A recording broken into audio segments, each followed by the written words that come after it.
తెలంగాణలోని ఆ జిల్లా కాంగ్రెస్ నేతల్లో రోజురోజుకు అసంతృప్తి పెరిగిపోతోందా?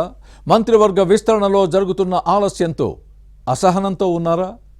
నామినేటెడ్ పదవుల భర్తీలో జాప్యంతో నేతలు ఆగ్రహం వ్యక్తం చేస్తున్నారా?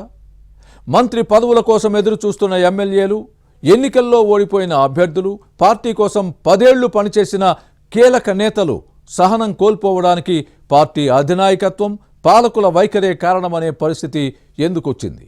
ఇంతకీ ఏ జిల్లాలో ఇదంతా జరుగుతోంది?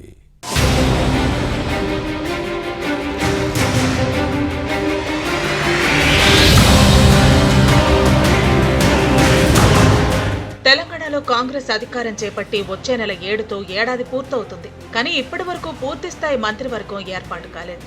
మరో 6గురిని చేర్చుకునే అవకాశం ఉన్నా ఎప్పటికప్పుడు ఏదో ఒక కారణంతో ఈ వ్యవహారం ముడిపట్టలేదు. నామినేటెడ్ పదవుల భర్తీపై కూడా పూర్తిగా కొలికి రావటం లేదు. దీంతో నేతల్లో అసంతృప్తి, అసహనం పెరుగుతోంది. ఉమ్మడి నిజామాబాద్ జిల్లాలో అయితే ఇది కొంచెం ఎక్కువగానే ఉంది. ప్రభుత్వం పెద్దలతో పాటు టీపీసీసీ నాయకత్వంపై లోపల ఆగ్రహంతో రగిలిపోతున్నారు. 10 ఏళ్లు బీఆర్ఎస్ ను ఎదుర్కొని ఎన్నో ఆశలతో కాంగ్రెస్ ను అధికారంలోకి తీసుకొస్తే పార్టీ కోసం కష్టపడిన వారిని పక్కన పెట్టారని కొందరిలో ఆవేశం కట్టలు తెంచుకుంటోంది. కాంగ్రెస్ లో కొత్తగా చేరిన వారికి ప్రాధాన్యత ఇవ్వటం ఏంటని ప్రశ్నిస్తూ ఆక్రోశం వెళ్లగక్కుతున్నారు. ఉమ్మడి నిజామాబాద్ జిల్లాకు పూర్తిస్థాయి ఇన్ఛార్జి లేరు. ఉమ్మడి జిల్లాను శాసించి ముందుండి నడిపించే నాథుడు, సారథ్యం వహించే ముఖ్య నాయకుడు లేరు. కనీసం మంత్రి పదవి కూడా లేదు. కొందరు నేతలకు వివిధ హోదాల్లో ఉన్న కార్పొరేషన్ల పదవులు, పార్టీ బాధ్యతలు దక్కినప్పటికీ వారి నియోజకవర్గాలకే పరిమితం అవుతున్నారు. ఎమ్మెల్యేలు మంత్రి పదవి కోసం ఎదురుచూపులతోనే కాలం గడుపుతున్నారు. ఓడిపోయిన వారు ఎలాంటి బాధ్యతలు లేక కావాల్సిన గుర్తింపు దక్కగా నియోజకవర్గాల్లో ఉనికి కోసం పోరాడుతున్నారు. ఇక దాదాపు 10 ఏళ్లుగా నిరీక్షిస్తున్న ఓ స్థాయి నేతలు రాజకీయ ఉపాధి లేక నిరాశ, నిస్పృహలో ఉన్నారు.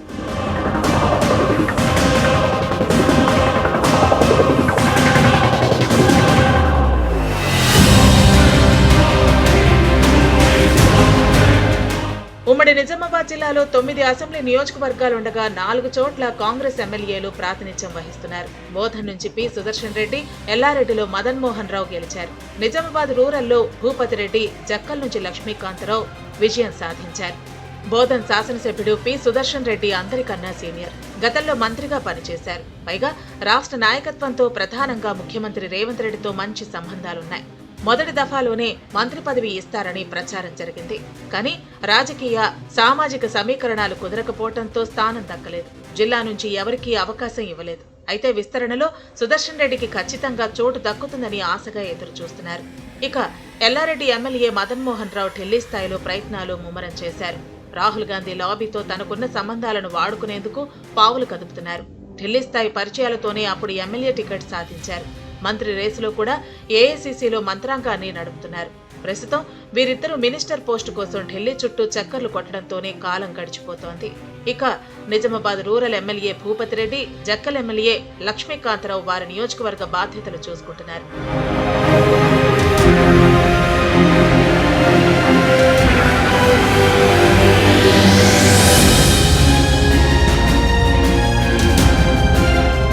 మరోవైపు గత ఎన్నికల్లో నిజామాబాద్ అర్బన్లో ఓడిపోయిన షబ్బీర్ అలీకి ప్రభుత్వ సలహాదారుడిగా కేబినెట్ హోదా కల్పించారు. గెలిచిన వారితో పోలిస్తే పరాజయం పాలైన నేతకే మంచి అవకాశం వచ్చిందని ఎమ్మెల్యేల అనుచరులు గుసగుసలాడుకుంటున్నారు. షబ్బీర్ అలీతో పాటు ఇటీవలే బీఆర్ఎస్ నుంచి కాంగ్రెస్ లో చేరిన బాన్సువాడ ఎమ్మెల్యే పోచారం శ్రీనివాసరెడ్డికి కూడా ప్రభుత్వ సలహాదారుగా కేబినెట్ హోదా కల్పించారు. మాజీ స్పీకర్, మాజీ మంత్రిగా పనిచేసిన పోచారం శ్రీనివాసరెడ్డికి ఈ మర్యాద అవసరమైనప్పటికీ కొత్తగా చేరిన వెంటనే కేబినెట్ హోదా ఇవ్వటం ఇతర నేతలకు మింగుడు పట్టలేదు. చేయి గుర్తుపై గెలిచిన వారికి పక్కన పెట్టి కారు సింబలపై నెగ్గిన పోచారంకు పెద్దపీట వేయటంపై సొంత నియోజకవర్గంలోనే నిరసనలు వ్యక్తమయ్యాయి.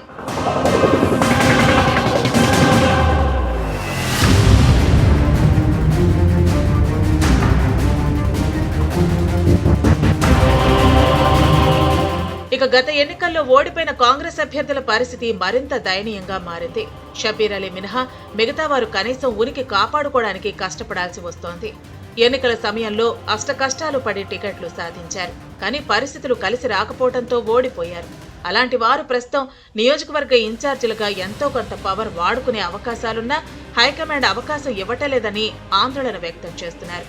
బాన్సువాడలో పోచారంపై ఓడిపోయిన కాంగ్రెస్ అభ్యర్థి ఏనుగు రవీందర్ రెడ్డి వేరుకుంపటి పెట్టుకుని ఒంటరి పోరాటం చేస్తున్నారు. ఇద్దరి మధ్య విభేదాలున్నాయి. దీంతో అస్తిత్వాన్ని కాపాడుకునేందుకు యుద్ధం చేయాల్సి వస్తోంది. కారు దిగి కాంగ్రెస్ కండువా కప్పుకునే ఎమ్మెల్యేతో కలిసి తిరగలేక, ఒంటరిగా తగిన గుర్తింపు రాక, ఎలాంటి పనులు చేయలేక నానా ఇబ్బందులు పడుతున్నారు.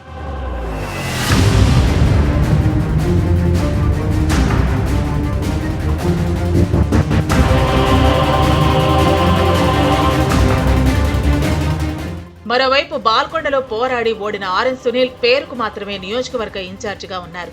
ఇదే నియోజకవర్గం నుంచి 3 కార్పొరేషన్ పదవులు దక్కాయి. దీంతో పార్టీ వ్యవహారాలు, ప్రభుత్వ పనులు వారి ఆధ్వర్యంలో జరుగుతున్నాయి. దీంతో కాంగ్రెస్ ఇన్ఛార్జ్ ఆర్ఎన్ సునీల్ పాత్ర నామమాత్రంగానే మారింది. ఇక ఆర్మూర్లో ఓడిపోయిన వినయ్ కుమార్ దాదాపు కనుమరుగయ్యే పరిస్థితి ఏర్పడింది. ఇక పార్టీ కార్యక్రమాలు, ప్రభుత్వ పనుల్లో ప్రాతినిధ్యం లేకుండా పోయింది. కాంగ్రెస్ శ్రేణులతోనూ అంటిముట్టనట్టుగా వ్యవహరిస్తున్నారు. గెలిచిన వారి కలలు ఒక విధంగా ఉంటే, ఓడిన వారికి పదవులు ఇవ్వకపోవడంతో కలవరం నెలకొంది. ఇంతకీ ఇందూరు ఎమ్మెల్యేల కలలు నెరవేరుతాయా? కార్యకర్తల కోరికలు ఏ మేరకు ఫలిస్తాయి అనేది చూడాలి.